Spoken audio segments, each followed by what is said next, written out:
Notre opposition et notre présence. Dans ce département où déjà l'ultra-droite, l'extrême droite est ultra présente, il faut dire non et ne plus avoir honte et se cacher et dire qu'on leur fait de la publicité. Ils ont les médias pour eux, nous avons les gens et nous sommes capables aujourd'hui de changer les choses dans ce département. 5 mairies ici dans le Vaucluse sont détenues par l'extrême droite et l'ultra-droite. Ce matin, nous avons appris dans la presse que Génération Identitaire montait dans les Alpes pour empêcher les migrants de pénétrer en France. Il faut savoir dire non. Il faut savoir aujourd'hui condamner tous ces groupuscules qui sont présents aujourd'hui. On ne va pas tous les citer parce qu'on ne va pas leur faire de publicité, mais ils sont très nombreux à quelques kilomètres d'ici. Donc merci encore d'être là, malgré nos différences, malgré tout ce qui peut nous séparer, nous avons cette convergence aujourd'hui. La convergence dans les luttes sociales, mais aussi dans la convergence contre l'extrême droite et l'ultra-droite. Il y a aussi une autre chose dont on voulait parler aujourd'hui, c'est l'ouverture du Festival d'Avignon qui va se tenir dans quelques semaines. Et n'oublions pas les tenus propos il y a quelques semaines à peine, où l'archevêque écornait sévèrement le Festival d'Avignon, centré sur l'homosexualité, le transgenre sous toutes ses formes. Il veut du bon et du beau, alors offrons-lui du bon et du beau dans nos divergences, dans nos différences. Et nous allons aujourd'hui converger ensemble, main dans la main, pour leur montrer que dans le Vaucluse, il n'y a pas que des fachos.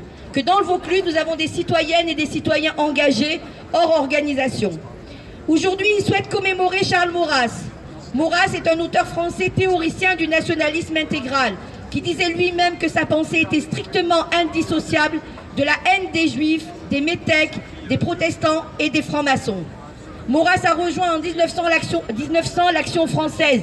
N'oublions pas que l'Action française vient de s'implanter dans l'université d'Avignon et j'ai une grande pensée pour nos étudiants avignonnais qui se battent aujourd'hui contre toutes les lois en place et contre l'extrême droite. Alors aujourd'hui, ce théoricien est honoré avec des pontes et parmi eux, les membres de Civitas, de la Fraternité Saint-Pédis ou encore d'Égalité de Réconciliation. Pas question pour nous, organisations progressistes regroupées au sein de ce collectif antifasciste, de se laisser faire sans réagir. Partout où ces organisations d'ultra-droite se développent, leurs militants n'hésitent pas à agresser les personnes immigrées, les personnes homosexuelles, transsexuelles ou transgenres, les salariés et les jeunes en lutte. C'est ce qui s'est passé récemment à Montpellier, Marseille, Lille, Strasbourg et même Paris, et Aix-en-Provence. Dans cet environnement caractérisé par des tensions sociales et internationales, ces ligues et partis fascistes contribuent à diviser et à affaiblir le camp des travailleurs, le camp des démocrates et le camp de la paix.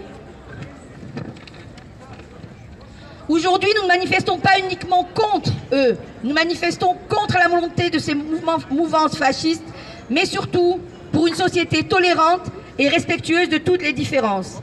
Nous allons marcher ensemble en prélude à une mobilisation de long terme que nous voulons inscrire dès aujourd'hui à toutes celles et tous ceux qui voudront nous rejoindre.